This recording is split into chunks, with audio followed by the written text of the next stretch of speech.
Yo guys, welcome back to another episode. This so far is episode 3 of the Danmachi Memoria Freese beginners tutorials.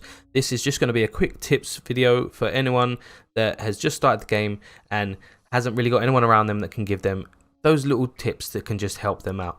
I noticed when I started playing, I didn't really have anyone to advise me. In fact, that's why I didn't re-roll on the first free single and I ended up staying with a 3-star bell, which was a huge mistake. But I did go on YouTube. Even some of the YouTube guides didn't cover some of these little bits of information that could make your life a whole lot better. Okay, so tip number 1. When there is a new event, there's usually more than one going on at a time.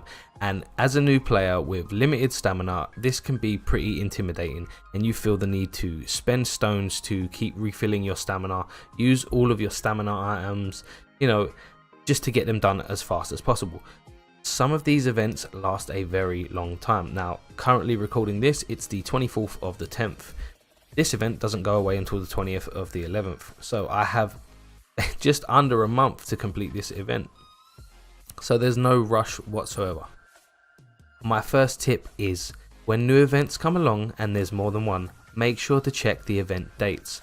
This game has a lot of content that comes out at the same time quite often, and it's very easy for a new player to get overwhelmed with what they should be doing. If you haven't received information from other YouTubers or people that have been playing the game longer than you to say strictly do this first, just calm down, take your time and do whichever one ends first. These heroic trials probably is a bad example. It does end first, but as a new player you most likely won't be able to do heroic trials straight away. Please don't pay attention to what events or heroic trials are on my account. This is my North American account, as I haven't transferred my European account over to my computer yet.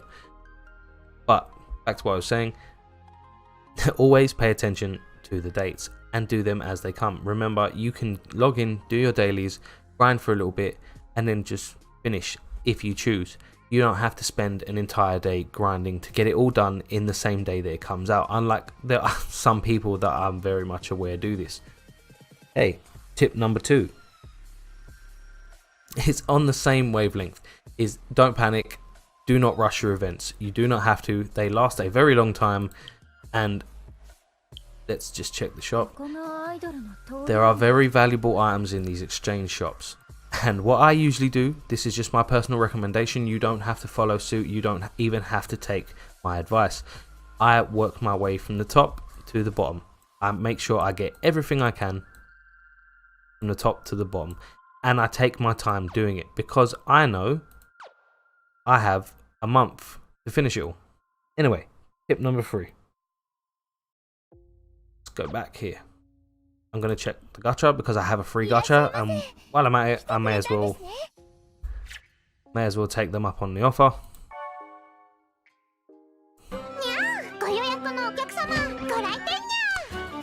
Oh, another little tip is if you've just got a gold animation, don't be fooled, you can get a fake out, which basically means you've been told that you're getting a 3-star, but it turns into a 4-star.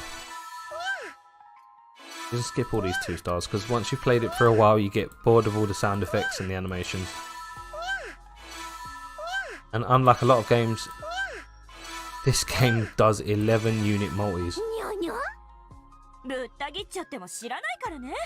No, I was hoping it would be a fake out there, but all bonds, no new units. Okay, now we've come over here because this is the new banner that's just been released on the North American server. Pop stars. Remember, it's a legal formality for all gacha games to put in the drop rates of their units and information on all of the units involved in the gacha banner. You can always click on the details, come down here and find out what your chances are of pulling a 4-star. So here on the paid draw 1 gacha blah blah blah, you have a 3% chance of pulling a 4-star. There are, trying to find out how many are in there. This is why I hate using BlueStacks, because you have to click down and then scroll. Okay, so these are the featured units. Okay, now for example, say you pull this Anarchy Autumn Twilight Cat. I love the names. This game is so amazing. Okay. How do you know whether to max limit break her? Use all of your materials on her. You don't. My advice to you would be wait a couple of days before you do anything and waste your resources. There are YouTubers that I will put the links to in the description that you can look out for, who post videos on whether before you summon or whether you should max limit break them. They give you detailed opinions and information on the unit specifically as to whether you should invest your materials. So that is tip number 3, is always check YouTubers or the community in general as to whether you should spend your valuable resources in max limit breaking specific characters from banners. Okay, moving on to number 5. If you're not in a familiar, get in a familiar. You will lose it out on so many rewards if you're not part of a familiar. This isn't a one-person game. Luckily, in this game, you do have familiars that are, well, I'm already in one. You do have familiars in which, see, mine's a very small familiar, but it doesn't really matter. You do have familiars like mine on the NA server that is open, which means it's free for anyone to jump into and participate. Okay, you can be removed manually if you aren't active. However, there are a lot of familiar on this game that are open and free for people to participate in, so it's not even that difficult to get involved. You don't have to speak. There are a lot of familiar that don't require you to speak in the chat because the game does have a built-in familiar chat. Okay, tip number 5, and this is probably the last tip of the day. If you come over here, you do have an inventory, and we go to consumables, potato snacks, preps, any type of food. You'll see here, recovers 100 stamina, available at the shop area. You can buy them, you don't need to. You get them quite often. As you can see, I've got 87 potato stacks and it recovers 50 stamina.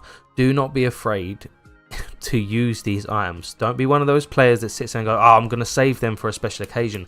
They drop often enough and they become reward items enough, even in your time limited trial rewards, your total rewards, or even your quest reward for first completing that quest.